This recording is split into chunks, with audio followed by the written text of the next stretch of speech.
ঝিনাইদহ শৈলকুপায় চরমপন্থী গ্রুপের মধ্যে গোলাগুলির ঘটনা ঘটেছে। এতে হানিফ নামে এক শীর্ষ চরমপন্থী নেতা সহ ৩ জন নিহত হয়েছেন। শুক্রবার ২১ ফেব্রুয়ারি রাত ১১টার দিকে উপজেলার ২ নম্বর মির্জাপুর ইউনিয়নের রামচন্দ্রপুর গ্রামের শ্মশানঘাট এলাকায় এই ঘটনা ঘটে। ঘটনার পরপরই একটি বেনামি নম্বরের হোয়াটসঅ্যাপ অ্যাকাউন্ট থেকে একটি খুদে বার্তা আসে গণমাধ্যম কর্মীদের কাছে। সেখানে ওই খুদে বার্তা প্রেরক নিজেকে জাসদ গণবাহিনীর নেতা কালু হিসেবে দাবি করে ওই ৩ জনকে হত্যার দায় স্বীকার করেন।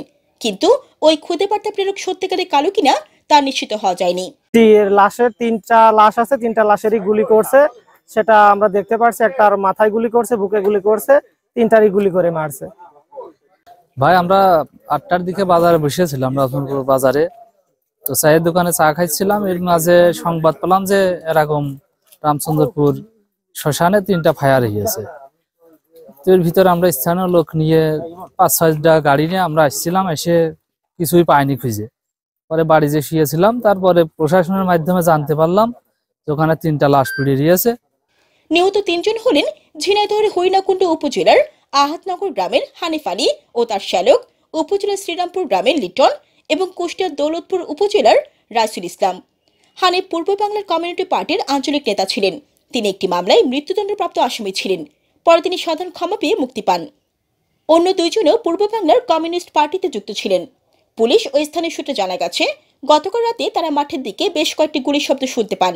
তবে ভয়ে আর কেউ ঘর থেকে বের হননি। পুরো এলাকায় আতঙ্ক ছড়িয়ে পড়ে। রাত 11:30টার দিকে এলাকাবাসী ঘটনাস্থলে গিয়ে ৩টি মরদেহ ও ২টি মোটরসাইকেল পড়ে থাকতে দেখেন। এরপর তারা পুলিশে খবর দেন। পুলিশ ও এলাকাবাসী সূত্রে জানা গেছে, দীর্ঘদিন ধরে কুষ্টিয়া, ঝিনাইদহ ও চুয়াডাঙ্গায় আধিপত্য বিস্তার নিয়ে পূর্ব বাংলার কমিউনিস্ট পার্টি ও জাসদ গণবাহিনীর মধ্যে বিরোধ চলে আসছে। গতকাল রাতে রামচন্দ্রপুর শ্মশানঘাট এলাকায় পূর্ব বাংলা কমিউনিস্ট পার্টির নেতাদের গোপন বৈঠকের খবর পায় প্রতিপক্ষ। জাসদ গণবাহিনীর শীর্ষ নেতা কালুর নেতৃত্বে এই হত্যাকাণ্ডের ঘটনা ঘটেছে বলে তিনি মুঠোফোনে বার্তা পাঠিয়েছেন। পুলিশ জানিয়েছে, কালুর বাড়ি কুষ্টিয়া সদর উপজেলার পশ্চিম আবদালপুর গ্রামে। নিহত হানিফের বিরুদ্ধে হত্যাসহ কমপক্ষে ১৩টি মামলা আছে। শৈলকুপা থানার ভারপ্রাপ্ত কর্মকর্তা মাসুম খান বলেন, সোর্সের মাধ্যমে খবর পাই গোলাগুলির ঘটনা ঘটছে। এরপর নিশ্চিত হওয়া যায় ঘটনাস্থলে ৩ জনের মরদেহ পড়ে আছে। ৩টি ডেড বডি পাওয়া গেছে। একজন ডেড বডির ঠিকানা আইডেন্টিফাই করেছে, তার নাম হানিফ। আমরা তদন্ত সাপেক্ষে আমরা আইনগত ব্যবস্থা নিব।